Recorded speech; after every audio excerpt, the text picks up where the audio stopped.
नमस्कार विद्यार्थी मित्र हो, मॅथ्स क्लासरूममध्ये आपणा सर्वांचं मनपूर्वक स्वागत. मी डी जे वाघ, श्री वसंतराव जयवंतराव देशमुख हायस्कूल कोल्हापूर. आज आपण 10th मॅथ्स 2 मधील थर्ड चॅप्टर सर्कल कंटिन्यू करीत आहोत.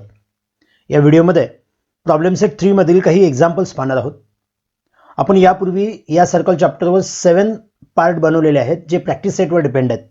ते तुम्ही पाहिले नसतील तर प्रथम पाहून घ्या किंवा त्याचा अभ्यास करा, जेणेकरून त्यामध्ये वापरण्यात आलेल्या प्रॉपर्टीज थेरम याचा उपयोग करून आपण ही प्रॉब्लेम सेटमधील प्रॉब्लेम्स सॉल्व्ह करणार आहोत. So let's get started.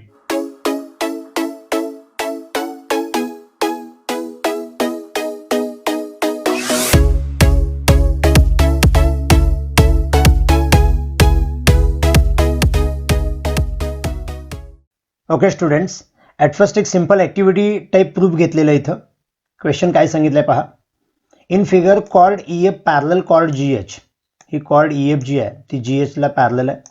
Then prove that chord EG congruent chord FH. Chord EG congruent chord FH. एक प्रकारे इथं ट्रॅपेझियम दिलाय जो सायक्लिक आहे. आम्हाला ही पेअर पॅरलल दिलेली आहे. EF ला पॅरलल GH दिले आणि प्रूव्ह करायचं आहे EG ला पॅरलल FH असेल. ऑलरेडी कन्स्ट्रक्शन केलेलं आहे त्यांनी. ड्रॉ सेगमेंट GF असं म्हटलेलं आहे. ही आपण ॲक्टिव्हिटी थोड्या वेळाने कंप्लीट करू. पहिल्यांदा फिगर जर ऑब्झर्व केली तर तुमच्या लक्षात येईल की जर ह्या दोन लाईन पॅरलल असतील, म्हणजेच EF आणि GH जर पॅरलल असेल तर साहजिकच आहे हे अँगल कॉन्ग्रंट होतील, ज्याला आपण अल्टरनेट अँगल्स असं म्हणतो. परंतु हा जो अँगल F आहे, ज्याला आपण EFG म्हणतोय, हा इन्स्क्राइब्ड अँगल आहे ज्यानं आर्क EG ला इंटरसेप्ट केलेला आहे. सेम वे हा जो अँगल G आहे, जो आपण FGH असं म्हणू, यानं आर्क FH ला इंटरसेप्ट केलेला आहे. आपण इन्स्क्राइब्ड अँगल थेरमनुसार असं म्हणू शकतो की या अँगलचं मेजरमेंट ह्या EG आर्कच्या हाफ असेल. सेम वे या अँगलचं मेजरमेंट हे FH आर्कच्या हाफ असेल. परंतु आत्ता असं म्हटलं की ह्या लाईन्स पॅरलल असल्यामुळं हे अँगल सेम आहेत, साहजिकच हे आर्क सेम येतील. जर आर्क सेम असतील तर त्याच्याशी करस्पॉन्डंट जे काही कॉर्ड असतात, म्हणजे EG आर्कचा करस्पॉन्डिंग कॉर्ड येतो तो कॉर्ड EG येणार, आणि FH हा जो आर्क आहे त्याचा करस्पॉन्डिंग कॉर्ड जो येणार तो FH येणार. ते आपोआप कॉन्ग्रंट होणार, असं हे साधं प्रूफ आहे. यासाठी सुरुवातीलाच त्यांनी दिलेले पहा, अँगल EFG म्हणजे हा अँगल कॉन्ग्रंट सांगितलेला EFH ला बिकॉज ऑफ अल्टरनेट अँगल्स. याला आपण रिझन देत असताना अल्टरनेट अँगल्स असं रिझन देणार आहोत. याला आपण 1 नंबर असं इक्वेशन दिलेलं आहे.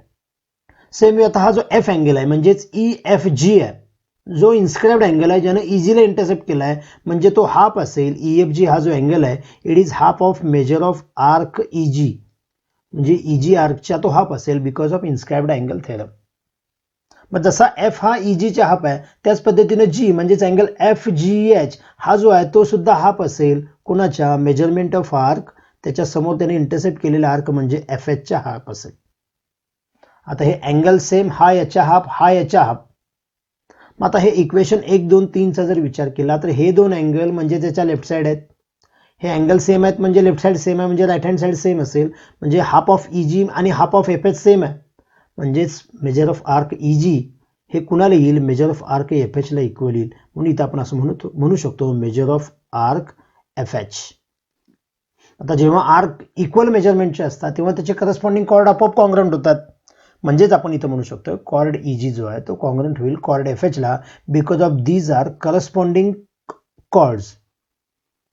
हे जे आहेत ते करस्पॉन्डिंग कॉर्ड्स आहेत कुणाचे? ऑफ कॉन्ग्रंट आर्क्स असं म्हटलं तरी चालेल. तर अशा पद्धतीने ही साधं प्रूफ होतं. आता यानंतर व्हॅल्यू फाइंड आउट करण्याचे एक उदाहरण पाहूया. In figure quadrilateral ABCD is a parallelogram. It circumscribes the circle with center T. म्हणजे हा जो ABCD पॅरलोग्राम आहे तो या T सेंटर असलेल्या सर्कलला टच करतोय. म्हणजेच ह्या AB, BC, CD आणि AD ह्या टॅन्जंट्स आहेत. Point EFGH are touching points. EFGH या पॉइंटमध्ये ते टच होतात. If A is equal to 4.5, EB is equal to 5.5, find AD. आपल्याला जे व्हॅल्यू दिलेले आहेत ते जरा फिगरमध्ये आपण लिहून घेऊया. आपल्याला जो AE सांगितलाय तो 4.5 सांगितलाय, शिवाय EB हा जो सांगितलेला आहे तो 5.5 आणि आपल्याला AD हा संपूर्ण विचारलाय. थोडं फिगर ऑब्झर्व केलं तर लक्षात येईल की जेवढा AE असणार आहे तेवढाच पार्ट AH असेल, कारण ह्या A पॉइंटमधून आलेल्या AE आणि AH ह्या टॅन्जंट सेगमेंट्स आहेत. एक्सटेरियर पॉईंटमधून येणारे टँजंट सेगमेंट कॉन्ग्रंट असतात. याचा अर्थ जेवढा एई असेल तेवढाच एच असेल, म्हणजे हा सुद्धा 4.5 येणार. सेम वे जेवढा बीई असेल तेवढा बीएफ असेल, त्या सुद्धा टँजंट सेगमेंट होतात, म्हणजे बीएफ सुद्धा 5.5 येणार. आता आपल्याला हे खालच्या लेंथ जरी माहीत नसते तरी आपण असं म्हणू शकतो की या डी मधून निघणारे जे टँजंट सेगमेंट्स आहेत, म्हणजे डीजी आणि डीएच हे इक्वल लेंथचे असतील, किंवा आपण इथं जीसी जेवढा आहे तेवढाच एफसी सुद्धा असेल असं म्हणू शकतो. ह्या सगळ्यांना एक कॉमन कारण देऊ शकतो, कारण हे टँजंट सेगमेंट्स आहेत. मग आपल्याला जर एडी विचारलं असेल तर आपण एएच आणि एचडी या दोन व्हॅल्यू जर माहीत असेल तर आपण एडी डायरेक्ट बेरीज करून शोधू शकतो. एएच ऑलरेडी दिलेला आहे, म्हणजे फक्त आपल्याला डीएच मिळवायचा आहे. इमॅजिन करून चालूया की डीएच हा एक्स आहे, साहजिकच डीजी सुद्धा एक्स असेल.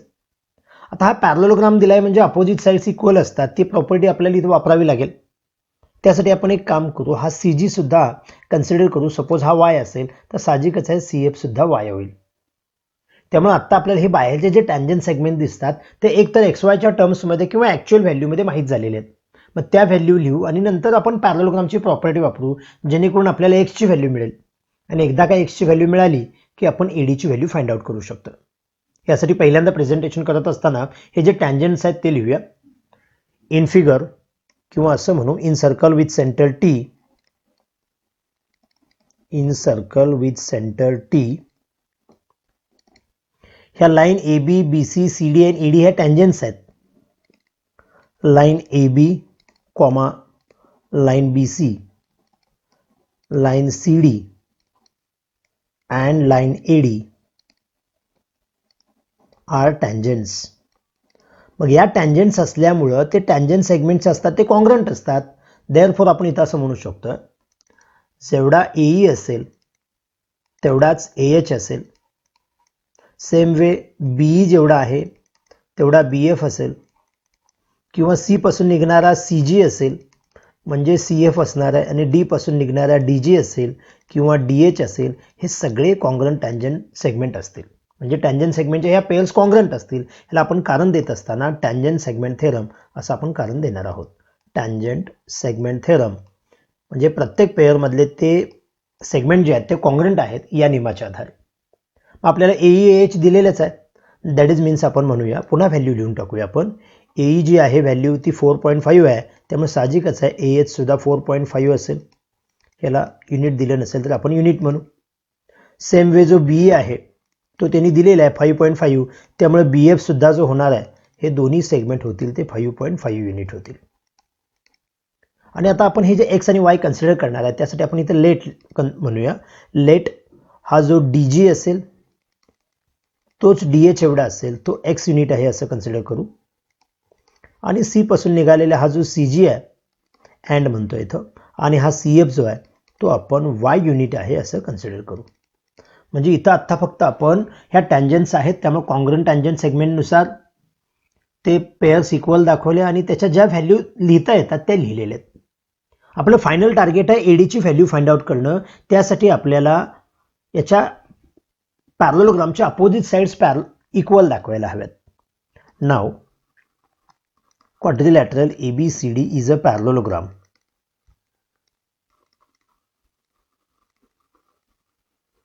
आपल्याला तो पॅरलोग्राम दिलेला आहे, याला रिझन तुम्ही गिवन असं लिहा. मग हा जो पॅरलोग्राम असेल तर अपोजिट साइड इक्वल येणार, दॅट इज मीन्स आपण एक पेयर घेऊ पहिल्यांदा. जेवढा ए बी असेल तेवढाच डी सी असेल, therefore A B is equal to D C. याला रिझन देत असताना आपण अपोजिट साइड्स असं देऊ. आता ए बीची व्हॅल्यू याचाच अर्थ एई प्लस ई बी, आणि डी सीची व्हॅल्यू याचाच अर्थ D G plus G C. म्हणजे फिगरमध्ये लक्षात येते का पहा, हा ए बी म्हणजे एई प्लस ई बी, आणि हा जो डी सी आहे याचा अर्थ D G plus G C. आता यांच्याचं व्हॅल्यू आपण सबस्टिट्यूट केल्या तर काय मिळेल, AE means 4.5 plus E B means 5.5, D G आपण एक्स कन्सिडर केला आहे, जी सी वाय कन्सिडर केला. मग 5.5 प्लस 4.5 म्हणजे आपल्याला इथं आन्सर मिळेल 10. 10 is equal to X plus Y. म्हणजेच आपल्याला हे लिनियर इक्वेशन मिळालं टू व्हेरिएबलचं, X plus Y is equal to 10. Suppose this is the first equation. ज्या पद्धतीने आपण हे इक्वेशन मिळवलं ए बी आणि डी सी साइड इक्वल दाखवून, सेम वे आपण दुसरी साइड पण इक्वल दाखवू शकतो. नाव म्हणूया, दुसरी पेयर दाखवायची असेल तर एडीला बी सी इक्वल दाखवूया. नाव AD is equal to B C, these are also opposite sides of parallelogram. त्यामुळे इथं रिझन द्यायचं आपण अपोजिट साइड्स ऑफ पॅरलोग्राम. जो एडी बनतो तो AH प्लस HD ने बनतो.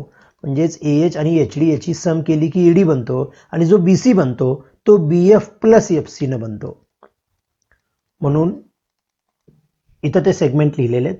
ज्यादा माहितीसाठी तुम्ही कोण कोलिनियर आहे ते कंसात लिहू शकता. That is means A-H-D B-F-C या पद्धतीने लिहू शकतो.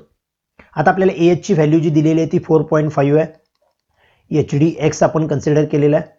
BF ची व्हॅल्यू 5.5 आहे आणि FC आपण Y कन्सिडर केलेलं आहे. इथं आपल्याला हे जे इक्वेशन मिळालं आहे हे 2 व्हेरिएबल मधलं आहे. तसंच इथं मिळवूया. त्यासाठी X आणि Y एका साईडला घेऊया. म्हणजे काय होईल, X मायनस Y होईल. प्लस Yचा मायनस Y झाला आणि हा 5.5 आहे. हा 4.5 त्या साईडला शिफ्ट झाला तर मायनस होईल. That is means X minus Y is equal to 1.0 means 1 मिळेल. हे सपोज सेकंड इक्वेशन आहे. म्हणजे आता ही दोन इक्वेशन झाली, सायमल्टेनियस इक्वेशन झाली. आता ही सॉल्व्ह केली की आपल्याला X आणि Y दोघांच्या किमती मिळू शकतात. पण आपल्याला फक्त X हवा आहे कारण AD फाइंड आउट करायचं. आता इक्वेशन फर्स्ट अँड सेकंड जर आपण ॲडिशन केली तर आपल्याला X ची व्हॅल्यू मिळू शकते. म्हणून आता इथं म्हणतोय आपण adding equation first and second.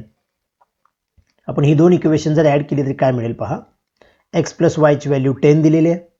X minus Y 1 आहे आणि हे ॲडिशन केल्यामुळे प्लस Y ला मायनस Y कॅन्सल होईल. 2X ची व्हॅल्यू 11 मिळेल. दॅट इज मीन्स X ची जी व्हॅल्यू मिळणार आहे ती 5.5 मिळेल. म्हणजे 2 ने डिवाइड केलं इकडं. आता आम्हाला X माहीत झाला म्हणजे AD मिळू शकतोय. देअरफॉर AD ची जी व्हॅल्यू आपल्याला शोधायची आहे तो म्हणजेच AH प्लस HD असेल. मग AH जो आपल्याला 4.5 दिलेला होता आणि HD म्हणजेच आपण जो X मिळवला. X याचाच अर्थ जी आत्ता व्हॅल्यू मिळवली 5.5. 5.5 प्लस 4.5 म्हणजे 10 युनिट येईल. याचाच अर्थ AD ची जी व्हॅल्यू असेल ती 10 युनिट असेल असं आपण सांगू शकतो. म्हणजे अशा प्रकारची उदाहरणं कशी असतात पहा, की आता जसं इथं पॅरलोग्राम मध्ये सर्कल इन्स्क्राईब झालेला दिलेला आहे. त्याच्याऐवजी एखादा इक्विलॅटरल ट्रायंगल देऊन त्याच्यात सर्कल इन्स्क्राईब असेल किंवा आयसोसलेस ट्रायंगलमध्ये इन्स्क्राईब असेल. ज्यावेळी सर्कल एखाद्या फिगरच्या आत इन्स्क्राईब झालेलं देतात त्यावेळी तुम्हाला तिथं कॉन्ग्रंट टँजंट सेगमेंटची प्रॉपर्टी वापरता येते.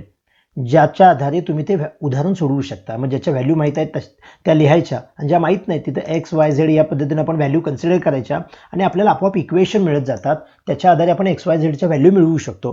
तर अशा प्रकारची काही उदाहरणं आली तर एक गोष्ट लक्षात घ्या की आपण कॉन्ग्रंट टँजंट सेगमेंट जे आहेत ते इथं आपण फाइंड आउट करायला पाहिजे. आता आपण असंच व्हॅल्यू फाइंड आउट करण्याचं एक साधं उदाहरण पाहूया.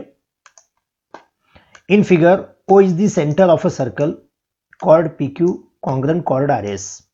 हा कॉर्ड जो PQ आहे आणि हा कॉर्ड RS हे कॉन्ग्रंट आहे. सेंटर O आहे. Measure of angle POR 70 degree दिलेला आहे. POR हा अँगल 70 डिग्री आहे. आर्क RSचं मेजरमेंट 80 डिग्री दिलेला आहे. हा जो आर्क RS आहे तो 80 डिग्री आहे आणि आपल्याला हे 2-3 आर्क विचारलेले आहेत. पहिला दिलेल्या ज्या गोष्टी आहेत त्या फिगरमध्ये लिहूया म्हणजे आपल्याला लक्षात येईल की कोणत्या किमती दिलेल्या आहेत. पहा, पहिल्यांदा सांगितलंय कॉर्ड PQ आणि RS हे कॉन्ग्रंट आहेत. म्हणजे हा जेवढा कॉर्ड आहे तेवढा हा कॉर्ड आहे. साहजिकच आहे, आपण एक प्रॉपर्टी शिकलोय, जर कॉर्ड कॉन्ग्रंट असतील तर त्याचे करस्पॉन्डिंग जे आर्क असतात ते सुद्धा कॉन्ग्रंट असतात. याचाच अर्थ या PQ कॉर्डशी करस्पॉन्डिंग असणारा हा जो आर्क आहे तो PQ आर्क असेल. सेम वे हा जो RS कॉर्ड आहे त्याच्याशी करस्पॉन्डिंग असणारा हा आर्क RS आहे. हे कॉर्ड कॉन्ग्रंट आहेत. याचाच अर्थ हे आर्क सुद्धा इक्वल मेजरचे आहेत. पुढची माहिती आम्हाला अशी सांगितलेली आहे की POR हा 70 डिग्री आहे. म्हणजे हा अँगल 70 डिग्री आहे. तिथेही आपल्याला असं माहीत आहे, आपण प्रॅक्टिस सेटमध्ये हे सगळे थेरम आणि प्रॉपर्टी पाहिलेले आहेत. ते जर तुम्ही पाहिला नसेल तर व्हिडिओ पहिला पाहून घ्या की सेंट्रल अँगल जेवढा असतो तेवढे मेजरमेंट त्याच्याशी रिलेटेड असणाऱ्या मायनर आर्कचं असतं. म्हणजे हा 70 डिग्रीचा असेल तर PR आर्क हा सुद्धा 70 डिग्रीचा असेल. त्याच्या पुढे असं सांगितलं की आर्क RS हा 80 डिग्रीचा आहे. म्हणजे हा आर्क 80 डिग्रीचा आहे. म्हणजे साहजिकच आहे हा सुद्धा आर्क 80 डिग्रीचा असेल कारण आत्ताच आपण ते इक्वल म्हटलं.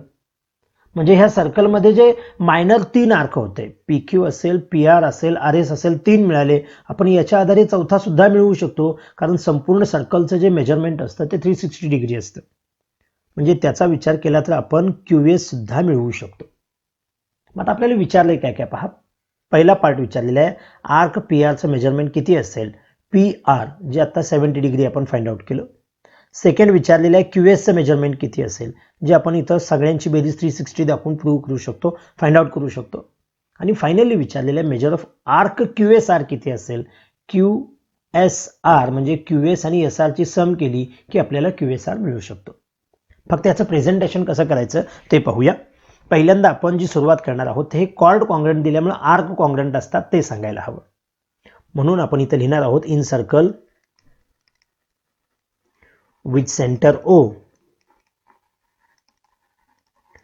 ह्याच्यामध्ये आपल्याला पहिली गोष्ट सांगितलेली आहे कॉर्ड PQ आणि कॉर्ड RS हे कॉन्ग्रंट आहेत, म्हणून ते सुरुवातीला लिहितोय आपण. कॉर्ड जो PQ आहे तो कॉन्ग्रंट आहे कॉर्ड RS ला.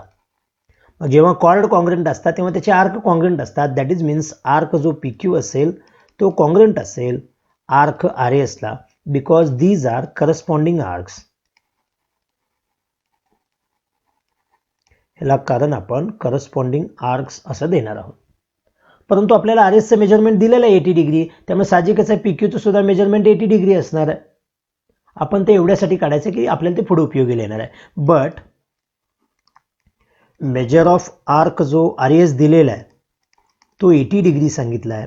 देअरफॉर आपण इथं म्हणू शकतो मेजर ऑफ PQ सुद्धा जो असेल, मेजर ऑफ आर्क PQ जो असेल तो सुद्धा 80 डिग्रीचा असेल.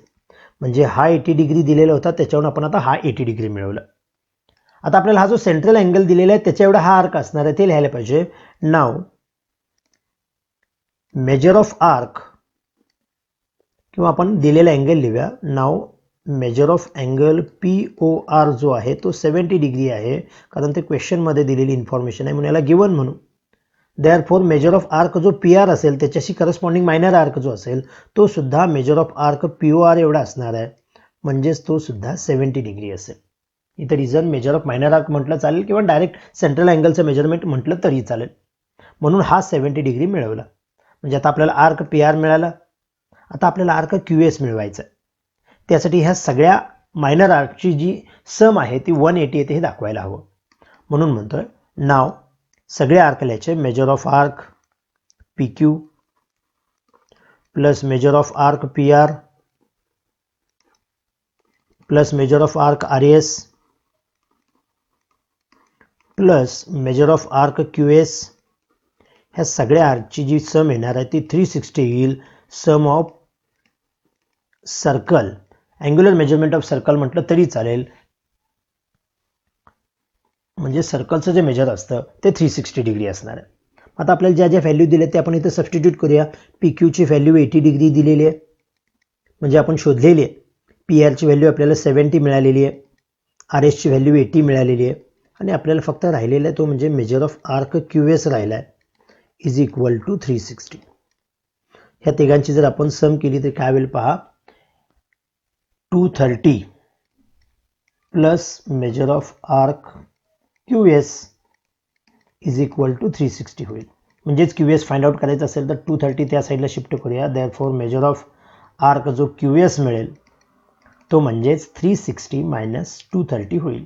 याची सबट्रॅक्शन केल्यानंतर आपल्याला जे मिळणार आहे म्हणजेच 130 डिग्री हे मेजरमेंट मिळेल QS या आर्कचं. हा झाला दुसरा टप्पा. आणि फायनली आम्हाला विचारलेलं होतं की आर्क QRS किती असेल. मग त्यासाठी लिहूया नाव जो आपल्याला हवा आहे measure of arc QSR. QSR म्हणजेच QS मध्ये SR ॲड करणार. That is means major of arc QS त्यामध्ये आपण ॲड करणार मेजर ऑफ आर्क SR. आपल्याला QS आत्ताच आपण मिळवला 130 आणि SR जो ऑलरेडी दिलेला होता 80, म्हणजेच इथं काय होईल 210 डिग्री याची सम होईल जो हा आर्क असेल. उदाहरण तसं साधं आहे, फक्त व्यवस्थित प्रेझेंट करायला हवं. काय सांगितलं होतं बघा. आपल्याला सुरुवातीला सांगितलेलं होतं की हे कॉर्ड इक्वल आहेत, म्हणजेच PQला RS कॉर्ड इक्वल आहे, म्हणून आपण म्हटलं त्याच्याशी रिलेटेड आर्क इक्वल, म्हणजे PQ आर्कला RS आर्क इक्वल आहे. मग RS 80 डिग्री दिलेला होता म्हणून PQ सुद्धा 80 डिग्री. हा फर्स्ट स्टेप झाली. त्यानंतर हा सेंट्रल अँगल 70 डिग्री दिलेला होता, त्याच्याहून त्याच्याशी करस्पॉन्डिंग मायनर आर्क 70 डिग्री. हा सेकंड स्टेप झाला यामधला. आणि आपल्याला QS हा आर्क विचारलेला होता. संपूर्ण आर्क जर घेतले सर्कलचे तर सर्कलचं टोटल मेजरमेंट अँग्युलर मेजरमेंट जे असतं ते 360 डिग्री असतं. म्हणून ह्या चारी आर्कची सम आपण 360 दाखवली. त्या आधारे हे 3 आर्क माहीत आहेत. मग आपल्याला चौथा QS मिळाला जो 130 डिग्री मिळाला. आणि फायनली विचारलेला होता QSR म्हणजे किती. हा QSR जो QS आणि SRच्या सम एवढा येतो, म्हणजेच 130 प्लस 80 केल्यानंतर आपल्याला 210 डिग्री मिळाला. म्हणजे ही उदाहरण फक्त दिसत असताना मोठी दिसतात, फक्त टप्प्याटप्प्याने सोडत गेले की अतिशय सोप्या पद्धतीने आपल्याला सुटू शकतात. आता अशाच प्रकारचं एक उदाहरण फक्त ओरली सांगतो जेणेकरून तुमच्या ते लक्षात येईल. In figure line P R touches the circle at point Q. ह्या सर्कलमध्ये ही जी लाईन पी आर दिसते, जी टँजंट आहे, क्यू हा पॉईंट ऑफ कॉन्टॅक्ट आहे. Answer the following questions with the help of the figure. आपल्याला या फिगरवर आधारित हे असे 5 प्रश्न विचारलेले आहेत, जे तुम्ही व्यवस्थित प्रेझेंट करा. आपण एक एक प्रश्न फक्त समजावून घेऊया. फर्स्ट क्वेश्चन काय आहे पहा. What is the sum of angle T A Q and T S Q. थोडंसं फिगरमध्ये हे दोन अँगल चेक करू. टी ए क्यू म्हणजे हा ए अँगल दिलेला आहे आणि दुसरा अँगल सांगितला आहे टी एस क्यू हा दुसरा अँगल सांगितला आहे. फिगर जर ऑब्झर्व केली तर लक्षात येईल की हा जो अँगल टी ए क्यू जो आहे, जो इन्स्क्राइब्ड अँगल आहे आणि या अँगलनं हा पुढचा आर्क इंटरसेप्ट केला आहे, जो आर्क होतो टी एस क्यू. म्हणजे हा संपूर्ण आर्क जो आहे तो अँगल ए ने इंटरसेप्ट केला आहे. दुसरा जो अँगल आम्हाला दिलेला आहे तो टी एस क्यू, म्हणजे हा अँगल झाला टी एस क्यू. यानं पुढचा आर्क इंटरसेप्ट केला आहे, जो आर्क आहे टी ए क्यू. म्हणजे ए अँगलनं हा आर्क इंटरसेप्ट केला, यानं हा इंटरसेप्ट केला, किंवा हा आपण असं म्हणू शकतो की हा जो टी ए क्यू एस आहे हा सायक्लिक क्वाड्रिलॅटरल आहे. मग त्याचे हे अपोजिट अँगल आहेत, म्हणजेच ते अपोजिट अँगल सप्लिमेंटरी असतात, म्हणजेच त्याची सम जी असेल ती 180 डिग्री असणार आहे असं आपण म्हणू शकतो, कारण ह्या दोघांनी मिळून सर्कल इंटरसेप्ट केलेला आहे. सेम वे आता जर सेकंड क्वेश्चन आपण पाहिला तर सेकंड क्वेश्चनला आपल्याला काय दिले पहा. इथं आपल्याला जो सांगितलंय find the angles which are congruent to angle AQP. AQP angle कुठे आहे पहा. AQP म्हणजे हा अँगल, म्हणजे PQ ही टँजंट आणि AQ ही सिकॅन्ट ह्याच्या दरम्यान झालेला हा जो अँगल आहे ह्याच्याशी कॉन्ग्रंट अँगल फाइंड आउट करायचे. आता हा जो अँगल Q असेल तो या आर्क AQ च्या हाफ असेल, because this is the angle between tangent and secant. मग या आर्कच्या हाफ जर हा अँगल असेल तर या सर्कलमध्ये जेवढे अँगल या आर्कच्या हाफ असतील ते सगळे याला कॉन्ग्रंट असणार आहेत. आपण जर हा अँगल बघितला ASQ, तर हा सुद्धा इन्स्क्राइब्ड अँगल आहे, ज्यानं हा आर्क इंटरसेप्ट केलेला आहे. किंवा हा अँगल जरी चेक केला आपण, ज्याला आपण ATQ असं म्हणतोय, हा सुद्धा इन्स्क्राइब्ड अँगल आहे, ज्यानं AQ हा आर्क इंटरसेप्ट केलेला आहे. म्हणजे हा जो अँगल AQP आहे त्याला हे दोन्ही अँगल कॉन्ग्रंट असतील, कारण हा आर्क जर 100 डिग्रीचा असेल तर हा अँगल 50, हा 50 आणि हा 50 हे सगळे इक्वल होणार आहेत. देअरफॉर याच्याशी कॉन्ग्रंट असणारे अँगल विचारलेले आहेत, तेव्हा आपण इथं म्हणू शकतो की अँगल ATQ असेल किंवा अँगल ASQ असेल, हे दोन्ही अँगल त्याच्याशी कॉन्ग्रंट असणार आहेत. म्हणजे तुम्हाला एखादा कॉन्ग्रंट अँगलची पेअर विचारत असताना तो अँगल कोणत्या आर्कच्या हाफ आहे ते जर चेक केला तर त्यानुसार आपण पडदिशी त्याचं उत्तर सांगू शकतो. आता आपल्याला जो थर्ड क्वेश्चन विचारलेला आहे तो पहा. फर्स्ट सेकंड झालेला आहे, थर्ड क्वेश्चन आहे which angles are congruent to angle QTS. QTS म्हणजे हा अँगल आहे. आता ज्या पद्धतीने सांगितलं तोच प्रकार इथं वापरा. या अँगलनं हा आर्क इंटरसेप्ट केलेला आहे, म्हणजे QS हा आर्क इंटरसेप्ट केला आहे, म्हणजे QSच्या हाफ हा T अँगल आहे. मग QSच्या हाफ अजून कोणता आहे तर हा सुद्धा अँगल असू शकतो. जो अँगल QAS आहे त्याने याला इंटरसेप्ट केलेला आहे या आर्कला, म्हणजे याच्याशी कॉन्ग्रंट हा होतो. किंवा ही जी टँजंट QR आहे आणि ही सिकॅन्ट QS आहे, याच्या दरम्यान जो हा अँगल येतो, the angle between the tangent and secant, हा सुद्धा QSच्या हाफ येणार आहे.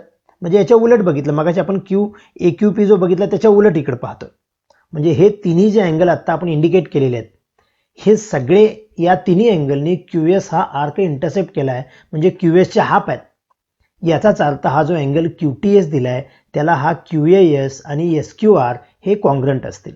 म्हणून याचा आन्सर लिहित असताना आपण याला कॉन्ग्रंट असणारे अँगल म्हणजेच QAS ॲज वेल ॲज अँगल SQR हे कॉन्ग्रंट अँगल असं आपण म्हणू शकतो. आणि यानंतर आपल्याला जो पुढचा फोर्थ क्वेश्चन विचारलेला आहे तो काय पहा. अँगल TAS जर 65 डिग्री असेल, अँगल TAS हा ए अँगल दिलेला आहे वरचा भाग, हा 65 डिग्री असेल, तर आपल्याला विचारलेलं आहे find the major of angle TQS. TQS म्हणजे हा अँगल विचारलेला आहे. आणि आर्क TS काय असेल, म्हणजे हा आर्क आपल्याला जो विचारला आहे तो TS काय असेल. तुम्ही हा जर अँगल TAS ऑब्झर्व केला तर लक्षात येईल की या अँगलनंच हा TS आर्क इंटरसेप्ट केलाय. मग इन्स्क्राइब्ड अँगल थेरमनुसार TSच्या हाफ हा अँगल असणार, किंवा आपण उलट बोलायचं झालं तर अँगलच्या ट्वाईस हा आर्क असेल. म्हणजे 65ची जर ट्वाईस केली तर 130 होते. म्हणजे आर्क जो TS असेल तो 130 डिग्रीचा असेल. आणि हा जो अँगल TQS आहे तो सुद्धा त्यानं सुद्धा TSलाच इंटरसेप्ट केलाय. किंवा आपण असंही म्हणू शकतो की हे जे दोन्ही अँगल आहेत TAS किंवा TQS हे एकाच आर्कमध्ये इन्स्क्राईब झाल्यात, म्हणून हा 65 असेल तर हा पण 65 असणार. किंवा ह्या 65च्या ट्वाईस हा 130 झाला आणि ह्या 130च्या हा 65 असेल, त्यामुळे हा जो अँगल आहे तो 65 डिग्रीचा असेल. म्हणजे जिथं जिथं आपल्याला जी जी प्रॉपर्टी वापरता येते त्या आधारे आपण हे प्रश्न सोडवत जायचे आहेत. आणि लास्ट क्वेश्चन यावरच आधारित काय विचारलंय पहा. अँगल AQP 42 डिग्री असेल. अँगल AQP हा अँगल दिलेला आहे आपल्याला 42 डिग्रीचा. अँगल SQR 58 असेल. अँगल SQR हा आपल्याला दिलेला आहे 58 डिग्रीचा. विचारलेला आहे find the measure of ATS हा विचारलाय आम्हाला. आपण या दोन अँगलचा विचार करू. इथे अँगल्स जे झाल्यात ते लिनियर पेअर करतात पहा. आपण इथं 3 अँगल जर पाहिले म्हणजे हा दिलेला AQP SQR आणि हा राहिलेला आहे दोन्हीचा एक मिळून पाहतोय ज्याला आपण AQS म्हणू. ह्या तिघांची जी सम येणार आहे ती 180 येईल because these angles are in linear pair. आता आहे ते ऑलरेडी दोघांची जर आपण सम केली तर 58 + 42 म्हणजे 100 डिग्री होईल.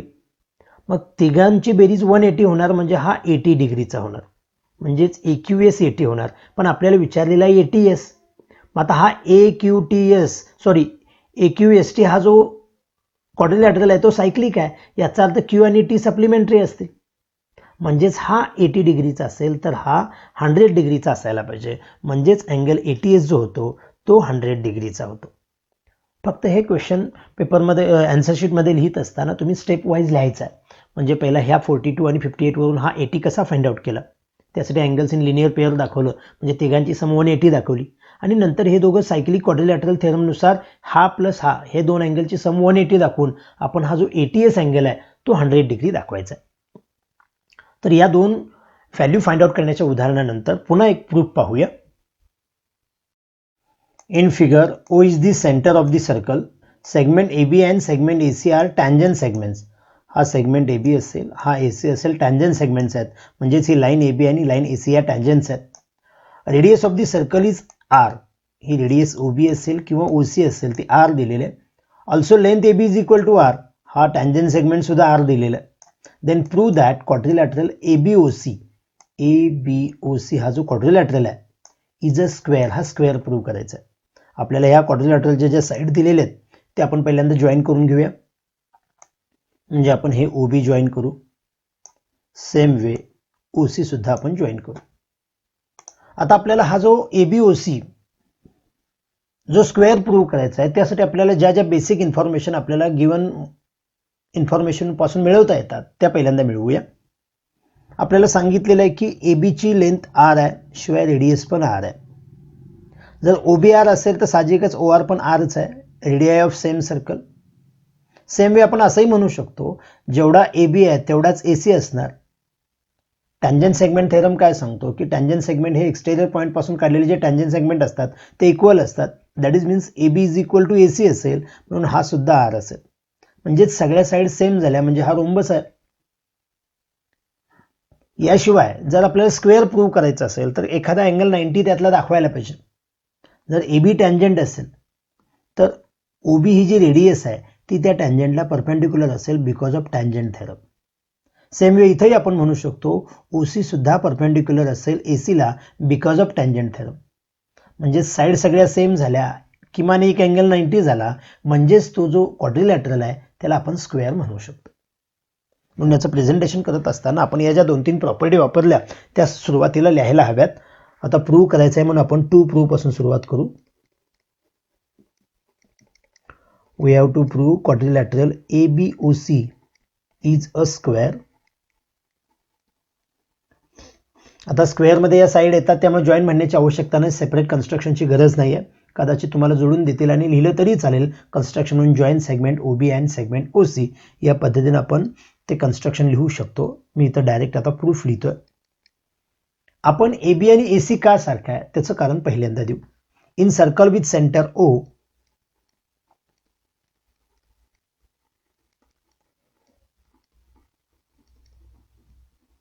This line AB and line AC are the tangents.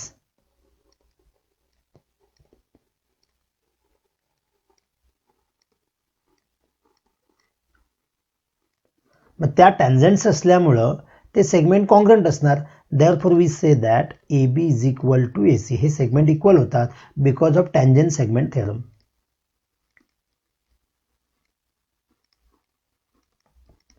Suppose this is the first equation. म्हणजे आता AB आणि AC इक्वल दाखवलं. अदरवाइज हे फर्स्ट इक्वेशन आपण नंतर देऊ. दॅट इज मीन्स लेंथ जी AB आहे तीच इक्वल असेल लेंथ AC ला जी त्यांनी सांगितलेले R. कारण गिवन इन्फॉर्मेशन आहे. Suppose this is the first equation. Also आपण असं म्हणू शकतो जेवढा OB आहे तेवढाच OC असेल because of radii of same circle. Radii of same circle that is means length OB जी आहे तीच लेंथ OC ला असेल जी R असेल. Suppose this is the second equation.